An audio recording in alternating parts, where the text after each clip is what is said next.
আসসালামু আলাইকুম। সংবাদে আপনাদের সবাইকে স্বাগত জানাচ্ছি। আমি ফিরোজ তোহা। শুরুতেই আরবে কেবলস সংবাদ শিরোনাম।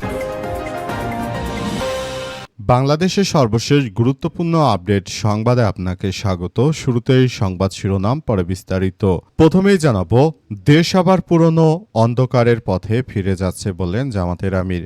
দেশ আবার পুরনো অন্ধকারের পথে ফিরে যাচ্ছে বলে মন্তব্য করেছেন বাংলাদেশ জামাত ইসলামের আমির ও সংসদের বিরোধী দলীয় নেতা ডাক্তার শফিকুর রহমান।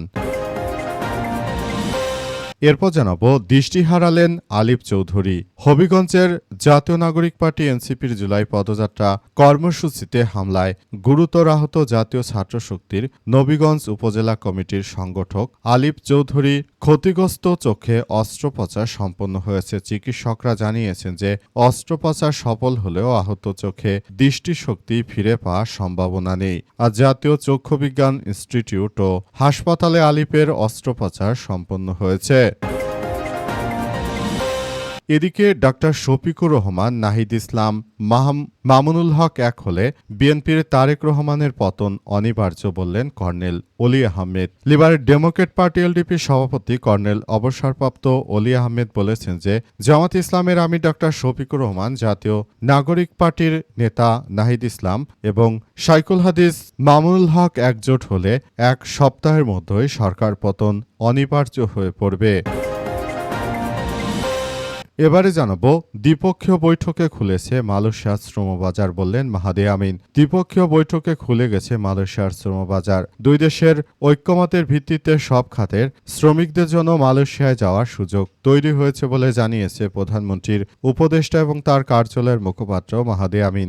আজ বেলা ৩টায় কুয়ালালামপুরে অবস্থিত বাংলাদেশ হাই কমিশনে আয়োজিত এক সংবাদ সম্মেলনে তিনি এসব কথা জানান। মাহাদি আমিন আরও জানিয়েছেন যে আমরা বাস্তবসম্মত একটি লক্ষ্যমাত্রা নির্ধারণ করেছি। আগামী মাসের অগস্টের শেষ সপ্তাহ থেকে মালয়েশিয়ায় বাংলাদেশি শ্রমিকদের যাওয়া শুরু হবে।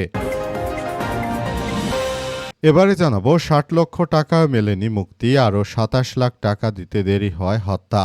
ইতালি পাঠানোর স্বপ্ন দেখে লিবিয়ায় নিয়ে বন্দী করে মানব পাচারকারীরা পরে তাদের দাবি অনুযায়ী ৬০ লক্ষ টাকা দিয়েও শেষ রক্ষা হয়নি মাদারীপুরের রাজরের যুবক সোহাগ মুন্সির। আরও ২৭ লক্ষ টাকা দিতে দেরি হয়, গুলি করে তাকে হত্যা করে লাশ গুম করা হয়।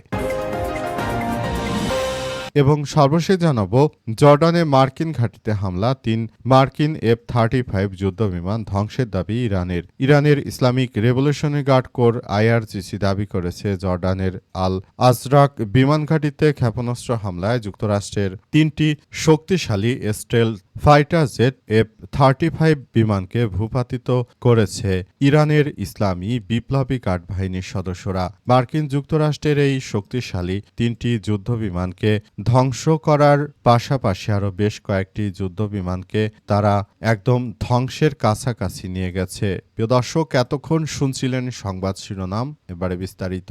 তবে তার আগে বন্ধুরা, অনুরোধ থাকবে এই সংবাদটিতে একটি লাইক দিন। এই চ্যানেলে আপনি নতুন হয়ে থাকলে আমাদের সংবাদটি দেখতে দেখতে চ্যানেলটি সাবস্ক্রাইব করে রাখুন। কমেন্ট করে বন্ধুরা আপনার মূল্যবান মতামত জানিয়ে দিন আপনি বিশ্বের কোন দেশ থেকে বা বাংলাদেশের কোন স্থান থেকে আমাদের সংবাদটি দেখছেন এবং শুনছেন। আর বন্ধুরা, সংবাদটি আপনার সোশ্যাল মিডিয়া ফেসবুকে শেয়ার করে বন্ধুদেরও দেখার সুযোগ করে দিন। গাজা যুদ্ধে আপনি যদি নিরীহ ফিলিস্তিনিদের ভালোবেসে থাকেন বন্ধুরা, কমেন্টে ইয়েস লিখে পুরো বিশ্ববাসীকে আমাদের এই তাজা আপডেটটি দেখার সুযোগ করে দিন। এবারে বিস্তারিত।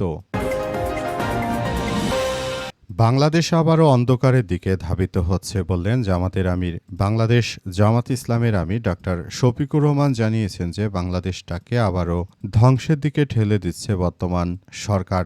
দেখা যাক তারা কতটা ধ্বংসের দিকে এগিয়ে নিয়ে যায়। তাদেরকে আমরা বারবার বলছি যে জুলাই গণ অভ্যুত্থানের বিষয়গুলোকে খুব গুরুত্ব সহকারে মানার জন্য, কিন্তু বর্তমান সরকার তারা আসলে এগুলোকে কোনো তোয়াক্কা করছে না। তাই আমরা বলে দিতে চাই যে এটি আপনাদের আমাদেরকে আরও ব্যাপক আকারে সবকিছুর মধ্য দিয়ে ত্বরান্বিত করছে। সুতরাং এখনই সময়, এখনই আপনারা পুরোপুরি বিষয়গুলো মেনে নিন। যদি আপনারা শেখ হাসিনা স্বৈরাচারের মতো রাষ্ট্র কাঠামো গড়ে তুলতে চান, সেক্ষেত্রে দেশের জনগণ আপনাদেরকে ক্ষমা করবে না। দেশটাকে আপনারা মগের মূল্যকে তৈরি করবেন না বলে জানান বাংলাদেশ জামাত ইসলামের আমির ডাক্তার শফিকুর রহমান। তিনি আরও জানিয়েছেন যে দেশটাকে সুন্দরভাবে গড়ে তোলার মধ্য দিয়ে আসলে সবাইকে এগিয়ে যেতে হবে। পুরো বিষয়গুলো আমরা খুব গুরুত্ব সহকারে কার্যক্রম চালিয়ে যেতে চাই।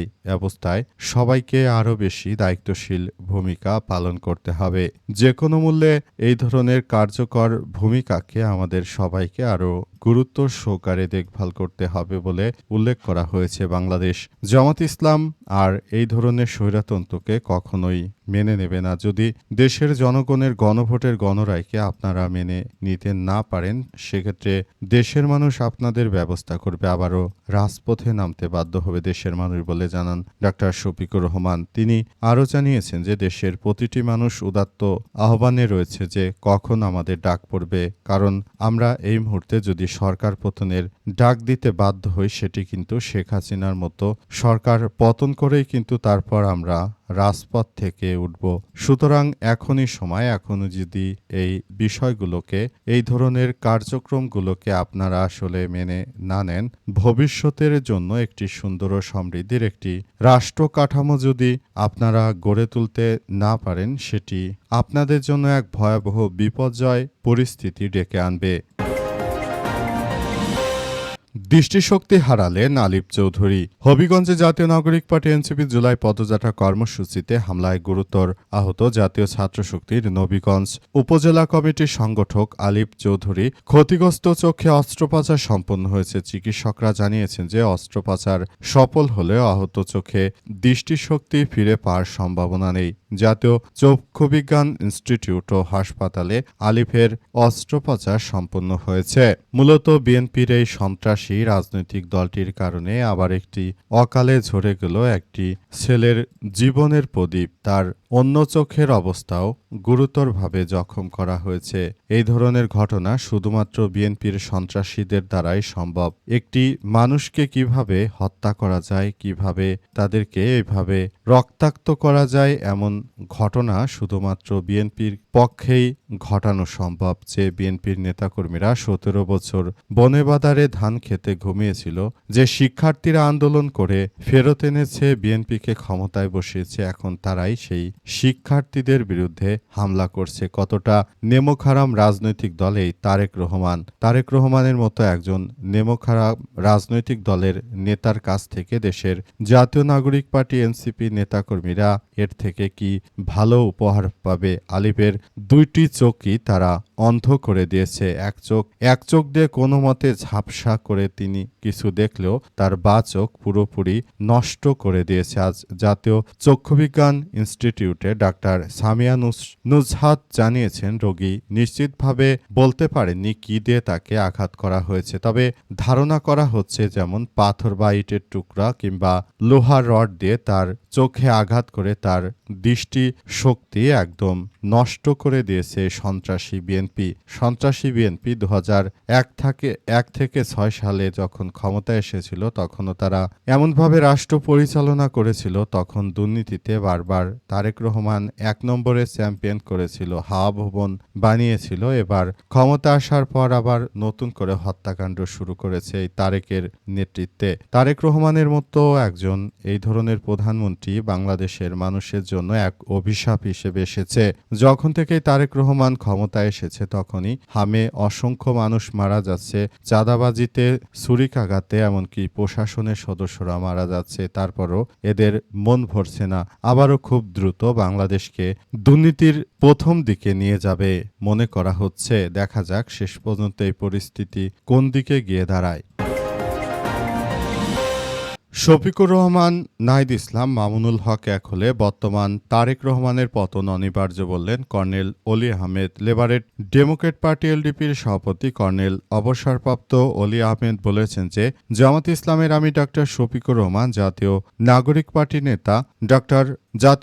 পার্টির নেতা নাহিদ ইসলাম এবং শাইখুল হাদিস মামুনুল হক একজোট হলে এক সপ্তাহের মধ্যে তারেক রহমানের পতন করা সম্ভব। তিনি বলেন, যদি বালুর ট্রাক দিয়ে তারা যেভাবে আমাদের নিরীহ শিক্ষার্থীদের উপর আক্রমণ করেছে, তারা যেভাবে নিরীহ শিক্ষার্থীদের উপর আওয়ামী ফ্যাসিস্টদের কায়দায় একইভাবে আক্রমণ অব্যাহত রেখেছে, বিষয়গুলো আমরা মেনে নিতে পারছি না। খুব দ্রুতই তারেক রহমানকে পতনের জন্য রাজপথে নামতে বাধ্য হতে হবে বলে জানান কর্নেল অলি আহমেদ। তিনি আরও জানান, দেশটাকে কি আমরা বিক্রি করে দিয়েছি তারেকের কাছে, যে তার কথা মতো দেশের জনগণকে চলতে হবে। দেশের জনগণ যে ভোট দিয়েছে সেই ভোটের ম্যান্ডেট মানতে বর্তমান সরকার বদ্ধপরিকর, কিন্তু দেখতে পাচ্ছি তারা সেটি না করে বর্তমান তারেক রহমানের নেতৃত্বে তারা একটি ত্রাসের রাজত্ব কায়েম করেছে। তারা যদি এইভাবে এই ধরনের কার্যক্রম চালিয়ে যেতে থাকে, ভবিষ্যতে বাংলাদেশটাকে তারা একটি ধ্বংসস্তূপের দিকে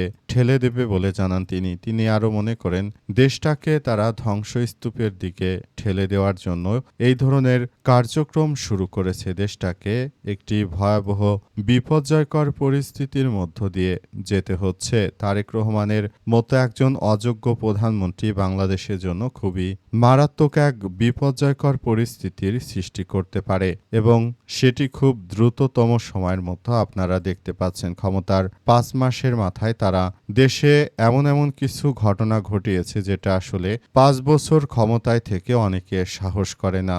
দেশের প্রায় প্রতিটি জায়গায় তারা দলীয় প্রশাসক নিয়োগ দিয়ে দেশে একটি ত্রাসের রাজত্ব কায়েম করতে চায়। এটি আর আসলে হতে দেয়া হবে না। দ্বিপাক্ষিক বৈঠকে খুলেছে মালয়েশিয়ার শ্রমবাজার, বললেন মাহাদি আমিন। দ্বিপক্ষীয় বৈঠকে খুলে গেছে মালয়েশিয়ার শ্রমবাজার। দুই দেশের মধ্যে ঐক্যমতের ভিত্তিতে সব খাতে শ্রমিকদের জন্য মালয়েশিয়ায় যাওয়ার সুযোগ তৈরি হয়েছে বলে জানিয়েছে প্রধানমন্ত্রীর উপদেষ্টা ও তার কার্যালয়ের মুখপাত্র মাহাদি আমিন। আজ বেলা 3টায় কুয়ালালামপুরে অবস্থিত বাংলাদেশের হাই কমিশনে আয়োজিত এক সংবাদ সম্মেলনে তিনি এমন কথা বলেন। মাহাদি আমিন আরও জানান যে আমরা বাস্তবসম্মত একটি লক্ষ্যমাত্রা নির্ধারণ করেছে। আগামী মাস বা অগস্টের শেষ সপ্তাহ থেকে মালয়েশিয়ায় বাংলাদেশি শ্রমিকদের যা শুরু হবে। সংবাদ সম্মেলনে উপস্থিত ছিলেন শ্রম, কর্মসংস্থান এবং প্রবাসী কল্যাণ ও কর্মসংস্থান মন্ত্রী আরিফুল হক চৌধুরী। তিনি সিলেটের একজন বিএনপির এমপি হিসেবে দায়িত্ব পালন করছেন। তিনি মূলত জানিয়েছেন যে আমরা বাংলাদেশটাকে একটি রুরাল মডেলের মধ্য দিয়ে নিয়ে যেতে চাই। দেশটাকে একটি সুন্দর ও সমৃদ্ধ বিষয়গুলোকে খুব গুরুত্ব সহকারে দেখছি আমরা। মালয়েশিয়া দীর্ঘদিন ধরে শ্রমবাজার বন্ধ থাকার পর তারেক রহমান তিনি মালয়েশিয়ার প্রধানমন্ত্রী আনোয়ার ইব্রাহিমের আমন্ত্রণে মালয়েশিয়ায় গিয়েছিলেন। সেখানে গিয়ে মালয়েশিয়া সরকারের সঙ্গে বাংলাদেশের প্রধানমন্ত্রী তারেক রহমান তিনি মূলত সবকিছু কথাবার্তা ঠিকঠাক করে রেখে এসেছেন এবং তারেক রহমানের নির্দেশেই বাংলাদেশে আবারও শ্রমিকরা মালয়েশিয়ায় যাওয়ার জন্য সুযোগ পাচ্ছেন। এটি বর্তমান বিএনপি সরকারের ক্ষমতা আসার মধ্যে সবথেকে একটি বড় সাফল্য ধরা হচ্ছে। এর আগে ইউনূস সরকার ক্ষমতা আসলেও মালয়েশিয়ার শ্রমবাজার চালু করার কথা থাকলেও আমরা শেষ পর্যন্ত দেখতে পেলাম যে মালয়েশিয়ার শ্রমবাজার ডক্টর ইউনূস চালু করতে পারেনি। সুতরাং এখন যেহেতু মালয়েশিয়ার শ্রমবাজার চালু হচ্ছে, এজন্য বিশেষ করে বিএনপির তারেক রহমানকে ধন্যবাদ দিতে হয়, কারণ তার কারণেই বর্তমান সময়ে এটি আসলে পুরোপুরি চালু হচ্ছে এবং এটা আমাদের সবার জন্য খুব গুরুত্বপূর্ণ একটি বিষয় হয়ে দাঁড়িয়েছে। অবস্থায় সবাই সুন্দর করে চায় দেশটা যেন একটু ভালো অবস্থানে যেতে পারে, সেই প্রত্যাশা থাকবে সবার।